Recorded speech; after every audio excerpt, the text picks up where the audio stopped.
مہری دینا فرض ہے، زیور ڈالنا کس بات کی، تعاون کس بات کا کرائیں؟ اگر کوئی ہم سے اس کا شرعی تقاضا پوچھے تو کیا جواب دیں اس کو؟ میرے پاس کوئی استفتاء لے کے آتا ہے تو میں کیا جواب دوں گا؟ اس میں کون سی شے ضروری ہے؟ پھر اگر آپ ناراض نہ ہوں تو فکرہ کہہ جاؤں، دل کرتا ہے بچی والوں سے تعاون نہ کرے، بیٹے والے جو غریب مسکین جہیز کے پیچھے بھاگ رہے ہیں ان سے ہی تعاون کیا جائے، اعلان کیا جائے جس کے بیٹے ہیں سارے آؤ ان سے تعاون کریں تاکہ وہ بیٹی والوں کو تنگ نہ کریں۔ پھر میرا تو ترجمہ یہی ہے، اس طرح نہ کریں کہ تنظیمیں قائم کریں اور بیٹوں والوں کو کہیں پیسے تنظیم سے لے لو بچی والوں سے نہ لینا، یہ بہتر نہیں زیادہ؟ تجارتیں کرتے پھرتے ہو، بیٹا اللہ نے دے دیا ہے تو عرش پہ بیٹھ گئے ہو، رب تبارک و تعالیٰ نے تھوڑا نواز دیا ہے تو تیرا دماغ ہی کہیں اور چلا گیا ہے۔ اس کا باپ بیٹی کا وہ منتیں کرتا پھرتا ہے 2000 4000 5000 10000، اور میں اکثر کہتا ہوں شادی والے دن اتنی کمزور پتلی حالت دنیا میں کسی کے نہیں ہوتی جتنی بچی کے ماں باپ کی ہوتی ہے۔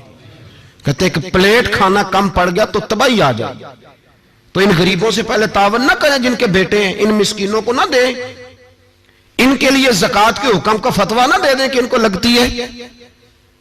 شادیاں کر رہے ہو، تجارتیں کر رہے ہو، یہ کس قسم کا ماحول بنا لیا ہے؟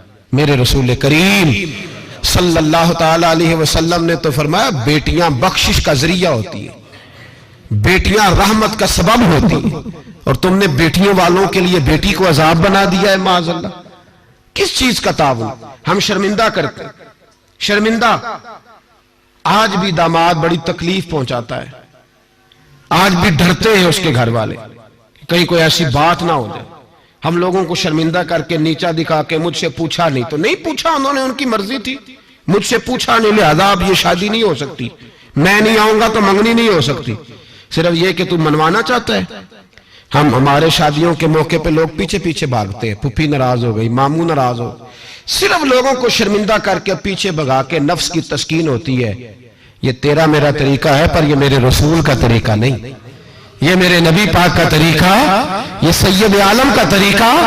سنو، حضرت جابر بن عبداللہ رضی اللہ تعالیٰ عنہ فرماتے ہیں میری بہنیں تھیں، میرے ابا جی انتقال کر گئے تھے احد کی جنگ میں، فرماتے میں غریب تھا، میرے رسول پاک اس طرح بہانوں سے میری مدد کرتے تھے کہ مدد بھی ہو جاتی تھی اور مجھے عزت بھی مل جاتی تھی، بہانوں سے سٹائل اس طرح کا تھا، تیری صورت تیری سیرت زمانے سے نرالی ہے، تیری ہر ایک ادا پیارے ادائے بے مثالی ہے۔ فرماتے جنگ کا موقع تھا، میں حضور کے ساتھ چل رہا تھا، میرا اونٹ کمزور تھا، ضعیف تھا، لاغر تھا، سواری کمزور تھی، میں پیچھے رہ گیا، ہزاروں لوگ جہاد سے واپس آ رہے تھے، نبی پاک صلی اللہ علیہ وسلم سب سے آگے قیادت کر رہے تھے۔ فرماتے حضور نے 2-3 دفعہ پلٹ کے پیچھے دیکھا، جب میں نظر نہ آیا، اور بھائی پیچھے رہنے والوں کو کون دیکھتا ہے؟ پیچھے رہنے والوں کو بھی کبھی کسی نے دیکھا ہے؟ کہتے ہیں جب میں نظر نہ آیا تو حضور اپنا گھوڑا دوڑاتے ہوئے پیچھے تشریف لے آئے، صلی اللہ سارے پڑھیے درود پاک صلی اللہ علیہ، حضور اپنا گھوڑا دوڑاتے ہوئے پیچھے تشریف لائے اور پیچھے آ کے میرے پاس کھڑے ہوئے، اور حضور نے فرمایا جابر اسے دوڑاتا کیوں نہیں؟ میں نے کہا حضور دوڑنے کے قابل ہو تو دوڑاؤ نا، کمزور ہے، ضعیف ہے، لاغر ہے۔ حضور کمزور آدمی کی کمزور سواری، فرماتے حضور کے ہاتھ میں چھڑی رہتی تھی، میرے محبوب نے اونٹ کو چھڑی لگائی، اللہ کے حبیب فرماتے ارسلت الی الخلق، میں مخلوق کا رسول ہوں، ساری مخلوق جنوں اور انسانوں کے علاوہ جانتی ہے کہ میں اللہ کا رسول ہوں۔ فرماتے حضور نے چھڑی لگائی اور اونٹ سے فرمایا تو دوڑتا کیوں نہیں؟ حضرت جابر کہتے ہیں جو سب سے پیچھے تھا وہ سب سے آگے نکل گیا، میں اس کی لگام پکڑ کے کھینچتا پر اسے تو حضور کا حکم ملا ہوا تھا نا، ماتے آگے نکل گیا۔ قربان جاؤں محبوب کی ادائے دل نوازی پر، کہتے ہیں محبوب بھی گھوڑا دوڑا کے میرے پیچھے آئے تو میں آگے نکل گیا، میرے قریب آ کے فرمانے لگے چل یار ہمیں بھی ساتھ لے لے، ہم بھی تیرے قافلے میں شامل ہیں، ہمیں بھی خود بھیک دے خود ہی کہے منگتے کا بھلا ہو، خود بھیک دے خود ہی کہے منگتے کا بھلا ہو۔ فرمایا ہم بھی ساتھ ہیں، ساتھ لے لو۔ کہتے میں حضور کا چہرہ دیکھنے لگا، ایک جگہ پڑاؤ کیا تو فرمایا تیرا اونٹ پسند آ گیا یار، بوڑھا ہے پر آج بھی سب سے آگے نکل جاتا ہے، کمزور ہے پر آج بھی اس کی رفتار دوسروں سے زیادہ ہے،